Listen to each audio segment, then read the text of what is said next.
Stephen Curry's name is often the first one mentioned where the Golden State Warriors are concerned, even on a team with 3 other All-Stars and a fellow Kia MVP in Kevin Durant. And there's good reason for it. Curry is the player most teams fear because of the way he changes the dynamic on the court based on shooting range that knows no bounds. But he's also the one player you can zero in on and attack on the defensive end, perhaps the only real soft spot right now for the reigning NBA champions. Game 2 of the Western Conference Finals provided a masterclass in how to exploit Curry's defensive struggles as the Houston Rockets targeted him early, often and relentlessly in a 127-105 blowout at Toyota Center Wednesday, Thursday, PHL time, to even the series at 1-1. Curry, the 2-time Kia MVP, knows what opposing scouting reports say about him. He's used to wearing a bullseye on defense and accepts the challenge of battling against his reputation. So when it became obvious that he was going to be the center of attention for a Rockets team desperate to avoid back-to-back losses for the first time in this postseason, he knew exactly what was coming. "Surprise, surprise," he said of the Rockets' concerted effort to go at him. The strategy worked to perfection, sapping any chance of the Warriors duplicating their Game 1 effort that saw them withstand an early blitz before taking control in the second half and winning by 13 points. Durant was surgical again, shredding the Rockets for a game-high 38 points. Curry, however, finished with 16 on 19 shots, including a 1-for-8 performance from the beyond the three-point line. They were the only 2 Warriors to reach double figures as the Rockets dismantled the fabled Hamptons 5 lineup. "We got outplayed the whole game," Warriors coach Steve Kerr said. "We're playing a team that won 65 games. They're damn good. We got it handed to us. You can look at it any way you want and parcel it out into different shifts and rotations and all that stuff, but it didn't matter who we had out there tonight. We got beat. The Warriors got knocked off balance early by the Rockets' ramped-up energy and physicality and, outside of Durant, never fully answered that challenge on either end of the floor. I think that was the difference," Curry said. "We were trying to be too cute with our exchanges and our switches and all that stuff instead of just manning up and playing one-on-one defense. Whether they score or not, as hard as we're working on the defensive end, they're working as hard on the offensive end to get shots up. That was the difference between Game 1 and Game 2. They made a concerted effort to turn those one-on-one situations into a little bit more ball movement, and we were just a step slow, myself included." Through 2 games in the series, Curry is the only principal who has not played up to his own standard.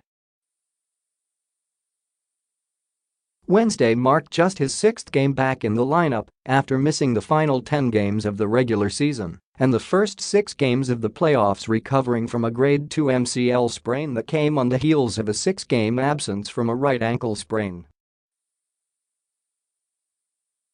Curry and Kerr dismissed the notion that there was any lingering injury issue involved with Curry's play.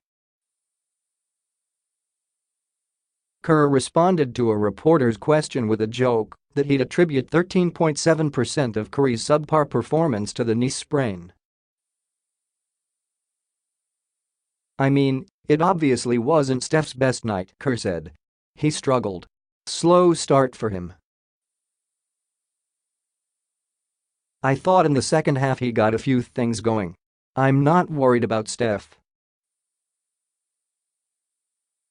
He's the kind of competitor and player who will bounce back from a tough night. But it's just one of those nights. He's feeling good. I don't know what this was, maybe his 6th or 7th game back. So he's getting better, and I thought he played a lot better in Game 1 than anyone gave him credit for. But, again, it wasn't our night. Our defense wasn't connected. We weren't on the same page on a lot of plays where we got a little out of sorts. Yeah, there are a lot of ways you could look at it, but it doesn't matter. 127-105. Curry insists he's not dealing with any physical discomfort that would cause him to struggle the way he has so far in this series. "I'm feeling great," he said. "Tonight, I didn't find a rhythm early. I had some decent looks from three that could have changed the momentum of the game early in the first half. But for the most part it was just a frustrating night all the way around. They made some adjustments. They got other guys involved, and they made plays. That's kind of how a series like this is going to be.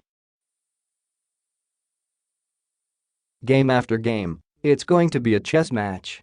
Tonight we just didn't make enough plays to stop the momentum in this building, and that was the difference in the game." PJ Tucker, Trevor Ariza, Eric Gordon, they stepped up tonight. So we've got to be ready for that kind of aggressiveness from them in Game 3 and keep doing what we are doing. Actually, the Warriors need Curry to do something else. They have to find a way to get him back in a groove. Maybe heading back to Oracle Arena for Games 3 and 4 will provide the spark he needs.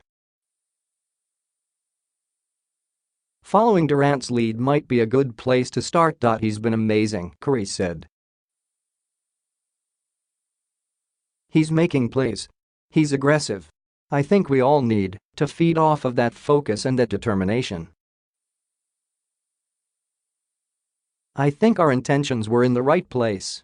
Just the way that first quarter started, we really didn't deserve to be in the game down the stretch in the fourth quarter. Obviously, he made a lot of tough shots and great plays to keep us closed.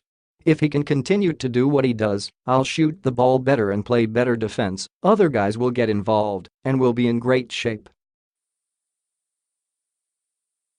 Again, no panic. No house is on fire type of mentality in our locker room. We are in pretty good shape right now.